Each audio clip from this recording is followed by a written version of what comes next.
Hi everyone, it's Henry here, and this is sort of a video of two parts really. It's an update on where I'm at with my Leagues of Votann project, painting project that you'll have seen the video for on here a couple of months back, and I continued over on our Patreon. The models had been sat on the shelf next to me for a few weeks now while I was working on other projects, so it's given me some time to think about it all, and as I was glancing over at them there was a couple of bits that I wanted to tweak just to bring them up to what I thought they needed, particularly to be viewed at from, a few feet distance rather than sort of under the camera and under the lights. Namely, a little bit more contrast with light and dark. So let's talk about that and we'll get to the other thing in a minute. Let's paint.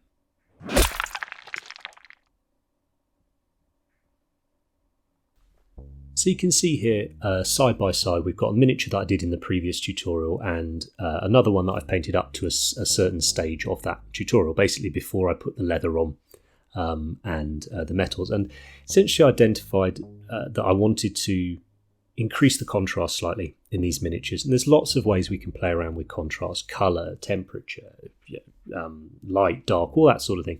But I didn't want to get too complicated. I just thought the leather needed a bit more and the metal needed a bit more. And by that, I mean, I needed to differentiate those areas on the model a little bit better so that it clearly stood out when they were on a shelf or on the table, not looking at them underneath, a painting lamp or whatever. So for the leather, I've base coated it the same as before using Rhinox hide, but this time I've thinned the Rhinox hide more and I'm sort of stippling it and dabbing it on to give myself almost an uneven base coat, a nice textured base coat, so bits of the black will be showing through more in some areas than other, so already creating a little bit of interest, a bit of texture, to help differentiate that material from the material that it's next to. The major change was in adding another colour, so here was a more orange brown, so Mournfang brown I used here. I've diluted this even further, and you can see as I paint it onto the base rim here sort of how thin it is. You can really see it showing through. When we dilute our paints a lot to this stage, we have to be careful with them. They become less easy to control if we've got too much on our brush. So I touched off the brush on some kitchen paper, and there's barely anything on it now, and I'm very, very lightly touching the model with it now, and I'm just again dabbing and scratching and sort of stippling on the majority of the area with this Mournfang brown colour, this orange brown colour. It doesn't have to be Mournfang brown, it doesn't matter, it's just this orangey brown colour. And this is going to start highlighting it obviously because we're going to leave some of that darker brown in the shadows, but again what it does is it adds texture to the model. It's very easy as well. You can see the little pools of pigment that start appearing. You can just sort of shift them around and move them around and just create some really lovely patterns with it. I like painting leather well using this sort of technique. This is just a very simplified version of it, and I think very, very doable for army painting.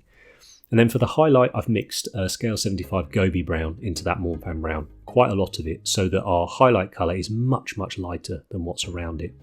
You'll see this if you look at photos of leather where it scratches, it tends to be a lot lighter anyway. But again, what it helped do was define the edges of these leather parts and help separate them from the trousers and the things that were around them. And you can see the holster here. We haven't used a wash at any point, but we're already getting that nice definition of the parts that you might get if you just did a base coat and a wash, which by all means is, that's what you want to do it. It's just sort of a way I've enjoyed painting it. So we can see here the two leathers quite different, and I'm a lot happier with that. And next up with the metals was an even simpler fix. When I'd used all the oil and enamels after applying the metals, it really dulled them down, and they had a very similar finish to everything that was around them.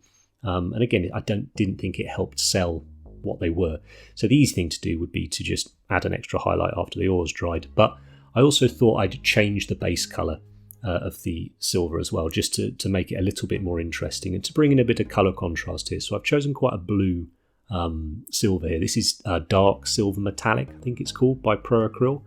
I actually wouldn't use this paint again if now I know. I thought I'd try it out. I've used some Pro Acryls before and enjoyed them, so I picked this one up. It's very, very similar to scale 75 black metal or Vallejo black metal. For a small area like this carabiner or all these hinges, it was beautiful, like really smooth, great colour, lovely, lovely. But as soon as I had to paint any larger area, I just didn't enjoy the coverage it gave me. So I'd probably use something like a Watercolour series paint that you'll see me use in other videos instead for that. And then once all the oils and enamels are dry, like we did in the previous video, I'll link up, probably have already, I'm just applying a much brighter highlight.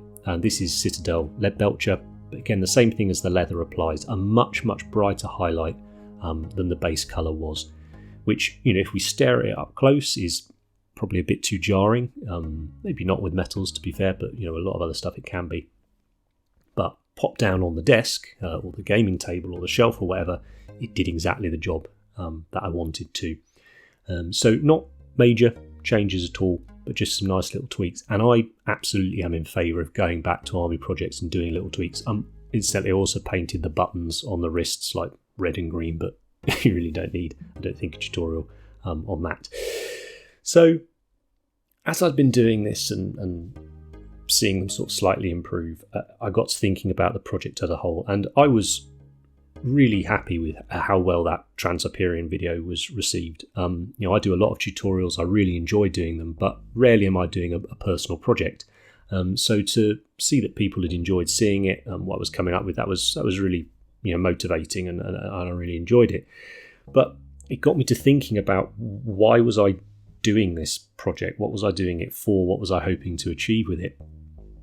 I don't play 40k, and I've not really any intentions of playing 40k in the near future. I'm enjoying playing smaller games at the minute, things like Necromunda, Titanicus, about to start playing War Master, so teeny tiny, but generally sort of more skirmish games. So what would be the point in me collecting and painting an army for a game I'm not going to be playing?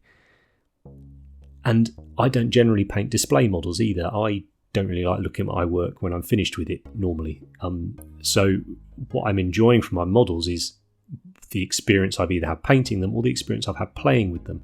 And I wasn't going to get that with these because I wasn't playing any games with them. But I was painting them as if I was trying to play games. I was painting these similar to how I've been painting up gangs for Necromunda stuff, Warcry, where I'm knocking out a really good-looking tabletop scheme that I enjoy playing with, and I can then go and create good memories with as I use it. But for a while now, I've really wanted to get my teeth into a project. I was sort of been building up this, 2023. I'm going to really push myself. I'm going to find something I love. I've been talking a lot over on Patreon about painting models you love and painting models you like, and when I think you do certain things on some that you don't do on others. And I've sort of been waiting for these models I love, and I assumed it was going to be some Marine army, if I'm honest, whether it was going to be for Heresy or Badab or something like that. But as the more I've read the book on these guys, the more I'm building the models and coming up with the little stories myself as I'm painting them, like making this Valkyrie model and then sort of Shield Maiden type, ones to go with her and all this sort of thing. I really, really like them, and I'm starting to wonder whether possibly this project should be the one. And that begs the question, what do I do with these models that I've painted so far? The best way I can describe what I've been doing with them is sort of doodling. I've not really been trying anything new, all techniques and products I'm very familiar with. I've just been enjoying it. I haven't been thinking too hard about painting it. I've had a really good time painting them, and they make me quite happy, when I'm looking at them. And if I was painting them as a gaming army, something that I wanted to add models to regularly, that we're going to get chucked around and all the rest of it, I actually think they're pretty spot on. But that's not what I'm doing at the minute. So I'm a little bit lost for this project, if I'm absolutely honest.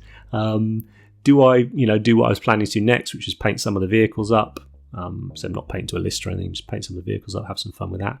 Or do I put a pin in it at this point and really take all the ideas that I liked, take the stories that I liked and all this to do with them, and elevate it and push myself and produce an army that, when I do then want to play 40k, I can use, but equally something that I can look over at the shelf and enjoy looking at, but more importantly be proud and enjoy the processes that I've gone through to get it there. And honestly, I'm not sure. I've got a Slave to Darkness project coming up in January. Me and Ben and the Discord are doing that. You'll be heard about that already. You'll be hearing more about that over the next few weeks. So there's no rush to decide what to do with these Votann. I've got a month, maybe two, to decide on it. But one way or another, the project's getting done. I'm enjoying finishing things and seeing them through, and I don't want to stop that. But what does it do with the Votann? I've tried the alternate scheme out. As I say, I'm really enjoying creating these miniatures and creating the stories behind them. So, yeah, this is just me sort of getting things off my chest at the end of the year. And thanks ever so much for allowing us a platform, to do that occasionally. Is this going to be a show-off army? Is it going to be my dream army for now? Maybe. I'm not sure. Let me know in the comments if you've experienced this yourself, or if you think it should just be, oh, shut up, Henry, just crack on and paint them how you have been, have it there, done, move on, paint something else. But I feel because I've picked these models that are ones I like but don't love from the range, I've enjoyed doing it, but I don't have any real attachment to them, and if I was to paint them again or repaint them, it doesn't really bother me. So yeah, we will see. I'm sure I'm not alone in coming up with this.